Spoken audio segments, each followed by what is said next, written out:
Welcome to another day of Closed on Monday, man.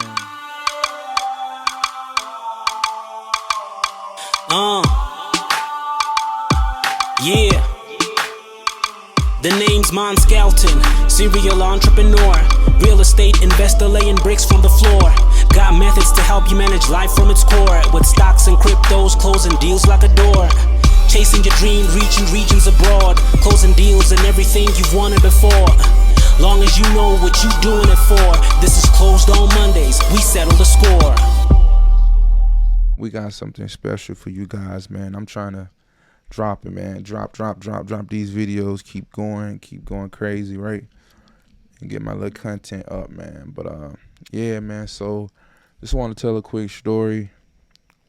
That's a quick story, man. It seems like all my podcasts come out with a story or whatnot, but it's good, man. You know, people learn through stories. Let me get this mic centered. People learn through stories, and I have a story to tell. And then one of those football stories that I went through a long time ago. A long time ago. Coming out of high school. So let me start a story. Coming out of high school, senior year, I tore my ACL at the beginning of the season. So let me go back a little bit. Tore my ACL at the beginning of the season. Didn't quite know that I torn my ACL. Went through the whole season, played football, ran track, and all that stuff. On the injury, like I was hurting every game. Even with running track, man, I was hurting after every event, but I kept pushing. So, long story short, fast forward, July 2010. I got a opinion on getting a surgery or whatever. Just want to get my knee checked out because I knew something wasn't right. So I got my knee checked out. The doctor told me I had to have surgery. I was blown away. You know what I'm saying? This in July. I leave to go to school. I really supposed to have left that month, man. I was going to a HBCU school called Lane College. So that kind of set me back. I visited the school and all that stuff, and I think around May. And then I was talking to the coaches and stuff like that. They was kind of like excited, but at the same time, they didn't know I had to have surgery on my knee. And I didn't even tell them, honestly, until like after I had the surgery. So that was me being a booger. So had the surgery. Let me get to the point of the story. I had the surgery, and the doctor was pretty much telling me my ACL was completely torn, and he said, man, he was like, yeah, it's going to be 6 months to a year before you can walk the same or walk like you used to walk, get close to running and get close to moving like you're moving like before, you know what I'm saying? So all right, okay, cool. So I got to sit out a year. I already got it in my head. I got to sit out a year. Wasn't quite mad about the situation, but kind of was. I was like, it's over, man. Football over with for me. Didn't have that strong likeness for it anymore. So it was tough. So I got through it. After surgery, after the few months or whatever, I was able to get a knee brace because I knew I was going to play football again. In my mind, I got back on track. I was like, yeah, I'm going to play football. When I get to college, I just get right. This wasn't my first knee surgery, but this was like the worst one I had. So I met up with my doctor, getting a couple of, I didn't even get the full therapy that I needed. I was trying to get to school. We didn't have a lot of money back then. I was trying to get to school to pay for it. And the insurance only covers so much because the event happened at school. It's like no one had a record. Like, when did I actually hurt my knee? No one had a record of that. The school wouldn't pay for it. The coaches wouldn't help me. The insurance wasn't hearing it. None of that stuff. So I didn't really get the proper therapy until I got to that school, right?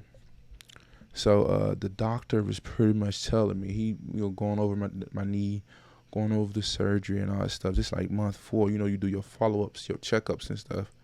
And he was telling me, man, it's over with. Football is over with for you.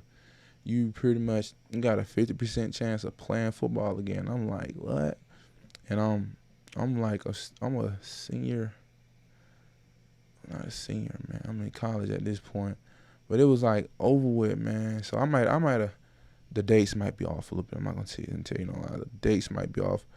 So I'm just looking at the situation like a few weeks after the surgery, get my follow up. The doctor tell me I'm not playing football again. I got a 50% chance to playing football. I got a 50% chance to moving at the speed or getting to a jogging pace, not even running, a jogging pace.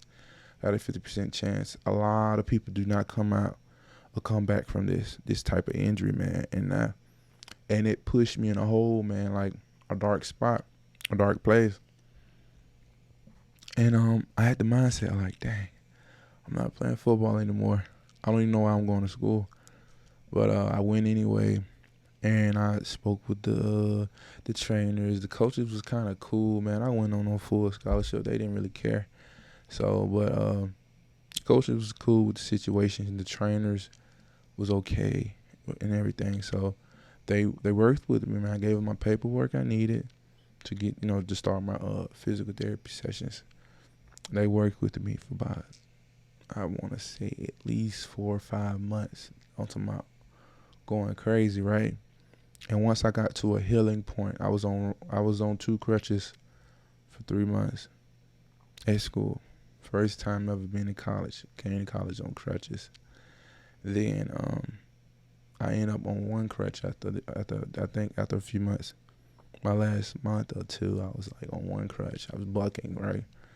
But once I got done with the training, and they did everything they possibly could do to get me to the point where I can stand on my own without crutches, walk on my own without pain, or being able to tolerate the pain.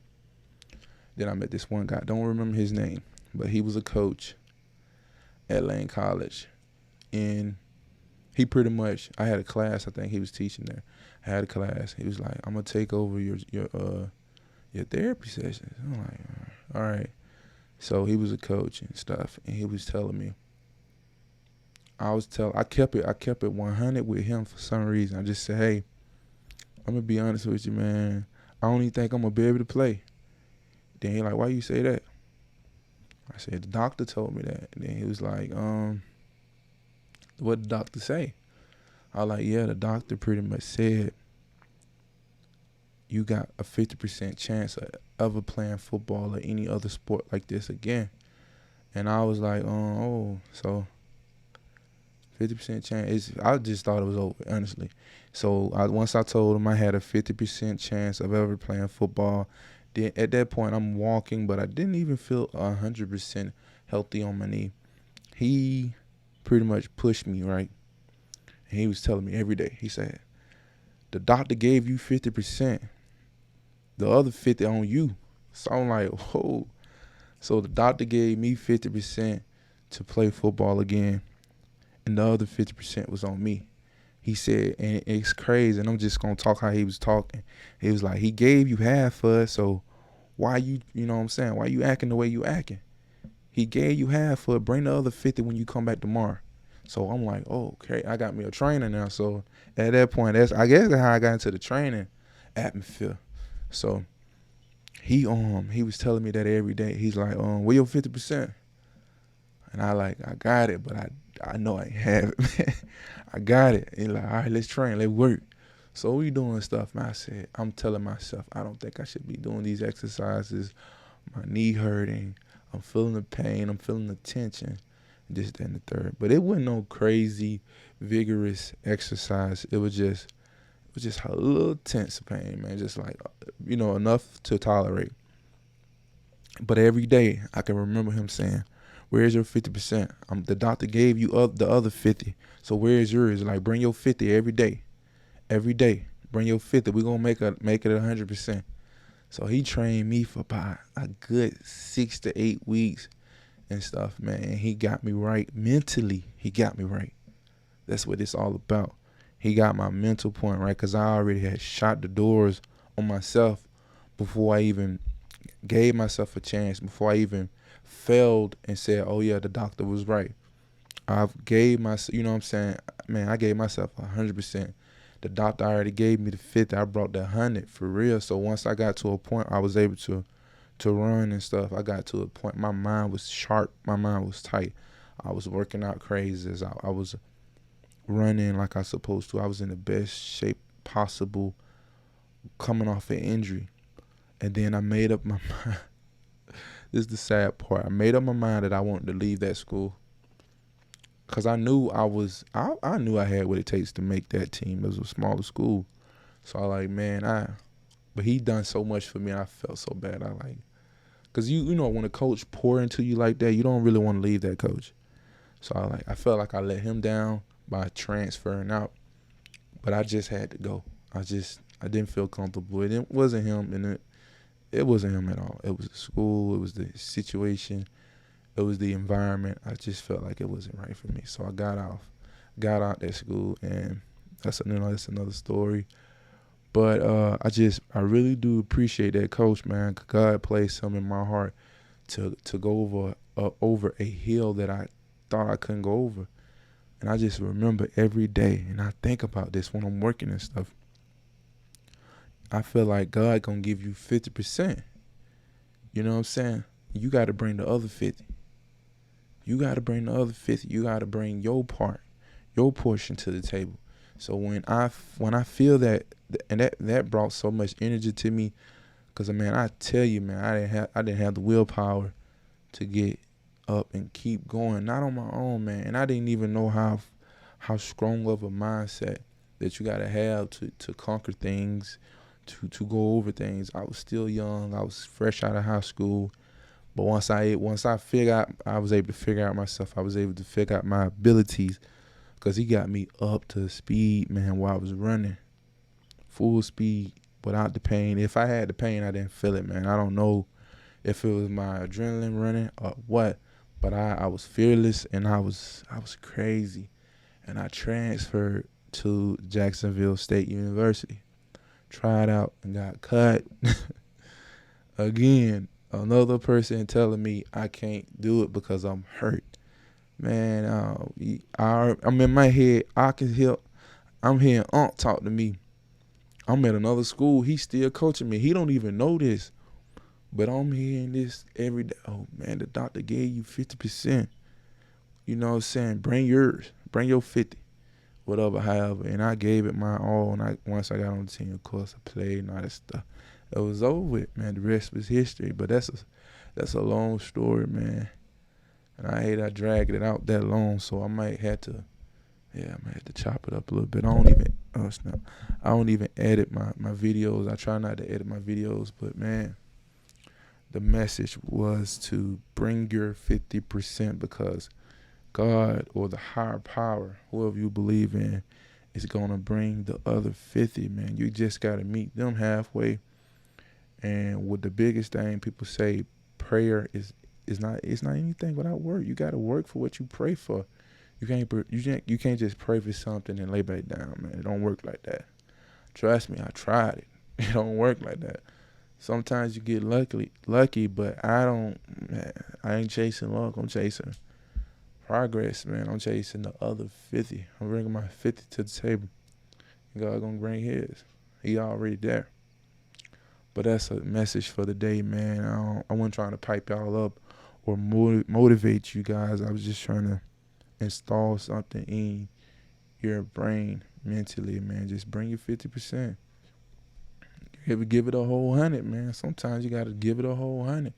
If you coming like that, you coming like that. But I know for a fact God gonna bring his 50. But guess what? Your 100% is really 50% to him. Think about it. Close on Mondays, man. We got it.